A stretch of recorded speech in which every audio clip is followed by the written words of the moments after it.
Declare Swindon Brunel Boxing Club open. Yes. Well done.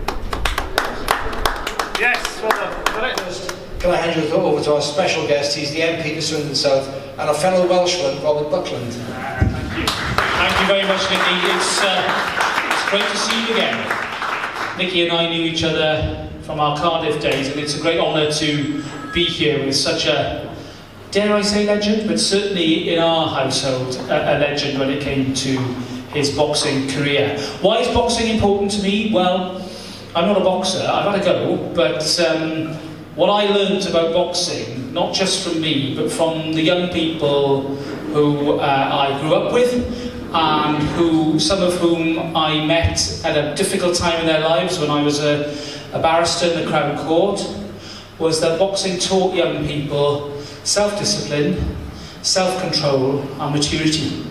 It was a wonderful channel for their energies, a constructive way of growing up, and a real path, I think, to the sort of life that we'd all want our children to have. That's why I believe in boxing, because not only is it great sport and great entertainment, it is also a great way of life, I think, for young people. And being serious for a moment, the young people I saw who had fallen off that path, it wasn't a good story. So whenever I could, whatever I did, I always encouraged young people to actually get involved, get in the ring, learn about themselves and learn about what they were capable of. And that's why I'm here tonight, because as South Swindon's MP for the town centre and all the south part of the town, there's lots of youngsters who have their challenges. And I feel that a little bit more reassured when Brian and the team have youngsters in here learning the discipline, learning the sport, and actually doing something constructive with their lives. So to see, as Nicky said, 3 rings is an extraordinary achievement. The work that has gone on here transforming this space, which is well known to many of us in various incarnations, means that I think the new name, and I'll get the name right, the Brunel Boxing Club, I think really puts a stamp on your presence in Swindon and the contribution that you make to the community that I'm proud to represent. So can I, on behalf of the South Swindon community, thank you, Brian, and all the team for the hard work you've done. And here's to a great evening of sport and a great evening of fun. Thank you very much indeed. Thank you. Thank you, Robert. Now we're going to hear from the main man. He's one of the hardest men I know, working men I know. Brian Roberts. Are you going to sing a song for us, Brian? No, he's not. Brian, ladies and gentlemen.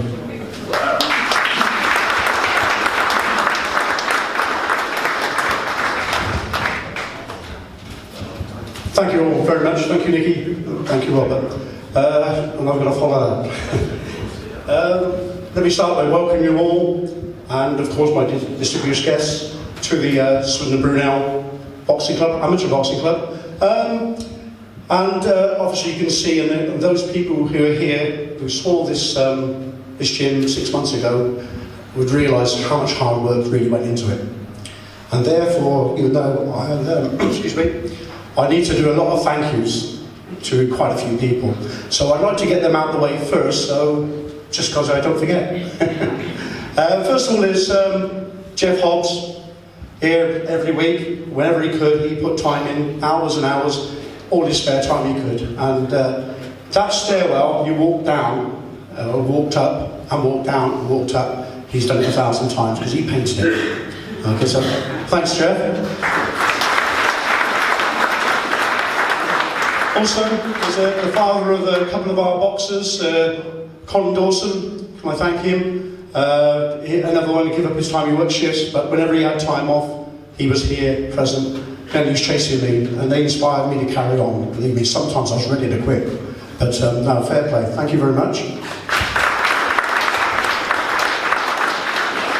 And when we got down to the more, what do you say, the fine tuning, if you like, and putting the paint, not just the paint, the shouts together and everything else, we had a chap called Nobby Godding and Brian Hatswell, is it right? Harfield, sorry.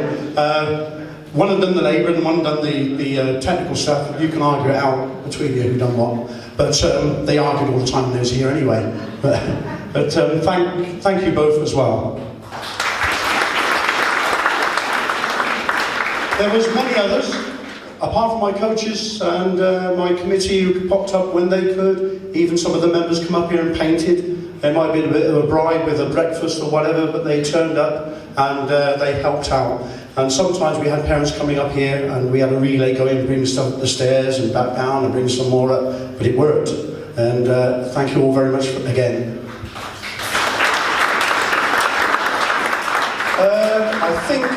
I think I can say I've known all of you here for as long as you've known me.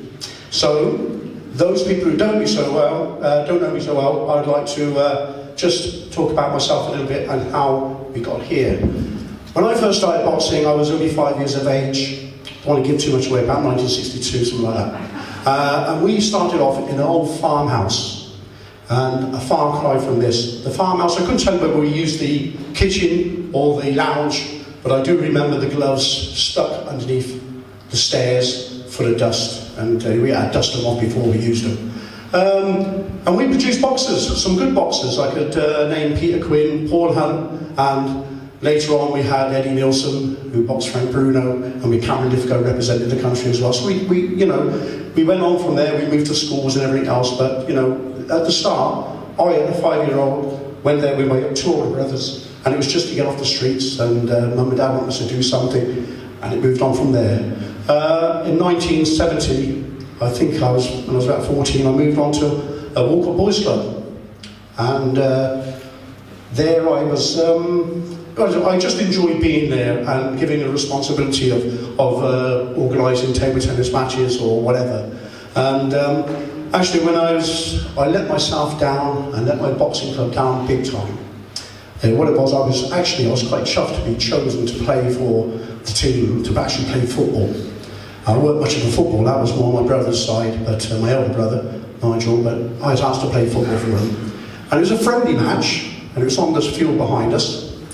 And I remember it, and I still remember the guy that I actually struck. But he was the goalkeeper. I went up for the ball. He fell back downwards. He fell back on his backside. I walked away. There was no intent. Believe me, promise you footballers, no intent. And he got up and he ran up and kicked me up the backside. And now my immediate reaction was to turn around and I struck him. I don't know how many times, but he had a bleeding nose and I got sent off. And I was hurt more than him. It hurt me more than it hurt him, I'm sure. I sat there, nobody talked to me. I went back into the club at the end of the thing, and at the end of the match, went back in the club, and Brian Bennett, my leader, turned around and went, "You, in the office." The office was full of glass all the way round. Some of you remember it.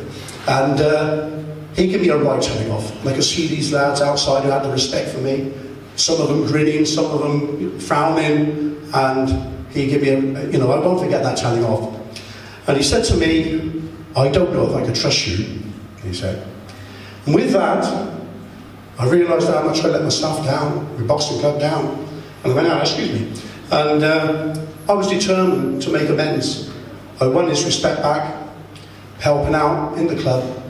And 2 years later, he put me in charge of a football team. And that football team, 1972, I ran, I think the boys were only 10 years of age. Spike's one of them, standing over there. We had Spike, we had some nice footballers, Michael Pethick, to name a few names. But there's one particular boy up front, little ginger-headed winger. His name was Woggy. The nickname was given to him by Spike. And I'm mentioning his name because I'll refer to him a bit later on. Okay, I moved on from there. I went to various boxing clubs, had a hand in starting up boxing clubs at Penhill, Marlborough, there was a few more, Park Boys Club, and I boxed and played football at the same time. Well, it weren't a good idea, and sometimes they got mixed up, but I never kicked anyone in the ring, by the way. Anyway, I enjoyed my time, and enjoyed the responsibility put in me to look after children. And when I got a bit older, I took things a bit more seriously, and I went to welfare courses and everything else, and I reacted, hopefully in the right way.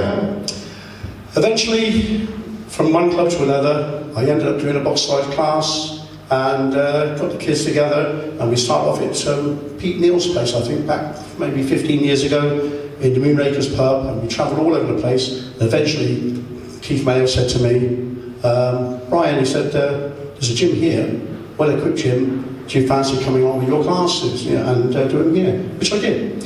And the gym was called Horseshoe Gym, and that's where we got our name. In the meantime, the boxing went on, the football went on, and I've got to mention the fact that on the way I got married, and there was a little time where I didn't do so much. I had young children and everything else. And what can I say? I thoroughly enjoyed the path I took. The next thing, we moved on to the next gen, and eventually we ended up in Crowwood House. We spent 7 years at Crowwood House, thoroughly enjoyed it. It's a wonderful gym, but when we went in there, it was like this place. It was a derelict, and we ended up in this very similar sort of layout as we had then. So that's where it started. Thoroughly enjoyed my journey. We moved here, and I remember when I was asked to move here, it was Vince Ayres that set us on the way. Vince Ayres over here. He knew that we were struggling at Crowwood, so with his ear to the ground and all the people he knows, he mentioned the rugby club, Swindon Rugby Club. Swindon Rugby Club, I looked at it, oh dear, it was a hell of a state. And I made inquiries. I thought it was a lovely venue, lovely premises, and with the surveys done, we found asbestos in there was windows put in. It would cost a considerable amount of money to put right. Eventually, one thing led to another, and through media, the little picture in the paper of my boys' club finished had this lad Woggy in front of me standing in front of Brian Bennett saying goodbye, and this picture was sent to him, and because he lived in Perth. He then got in touch with Spike, and Spike over there, he turned around and loaned us, well not loaned us, he gave us as a sponsorship a large sum of money, 5 figures. So that's where it all come about. I went back to the rugby club and said, we want this. And they said, sorry, we've changed our mind. Something else, to cut the long story short. And that was it. I thought, oh well, what are we going to do? We can't do nothing up to where we are, Crowwood. And Mr. Ayres come up and said, actually, we've got better premises up here. And when I looked up here, I thought, no way, no amount of work, no chance. But we had to. It's progression. It was a progression. We had to do it, And I convinced the committee I was with and my coaches and everyone else. I said, look, this is the way forward. Well, with the help of everyone, it's here, and we're going to move forward again. It's only the start. With the support of sponsorships, donations, I want to take this even further. It weren't an ambition, but it is, it's just progression. We want to open these doors up more often, during the day, during the evening, for different groups. We've had the elderly retired boxers coming up here wanting to have a go. We're linked with the Swindon probation people now who are going to send us kids. So, and we're in various schools. We have this link when we was at the old premises. We want to push on and carry on and get those children off the streets, get them in here, and just help them on their way. Supporting parents, supporting good parenting, and we have got good coaches here as well, all qualified.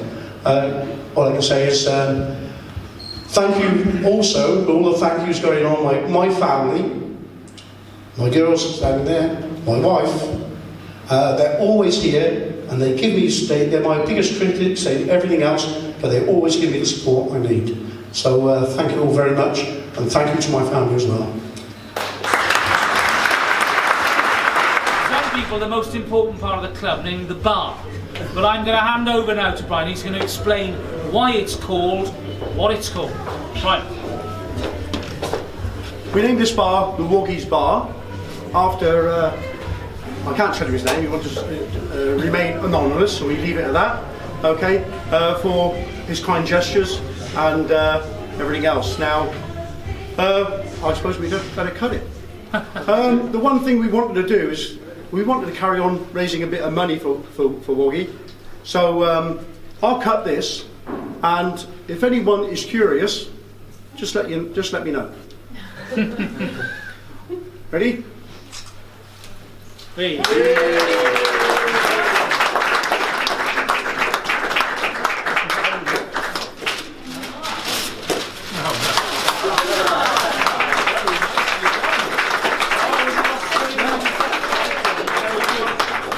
I did get in touch with Bobby, and he said he was very chuffed and honoured to be have a bar named after him.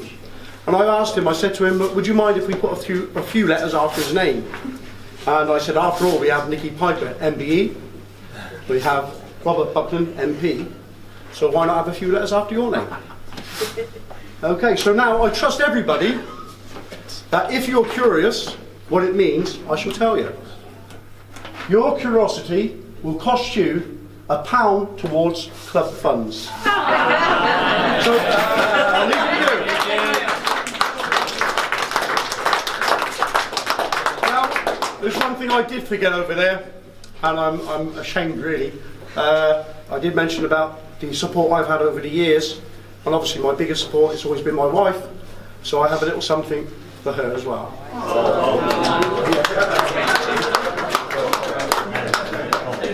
Where is she? Ange?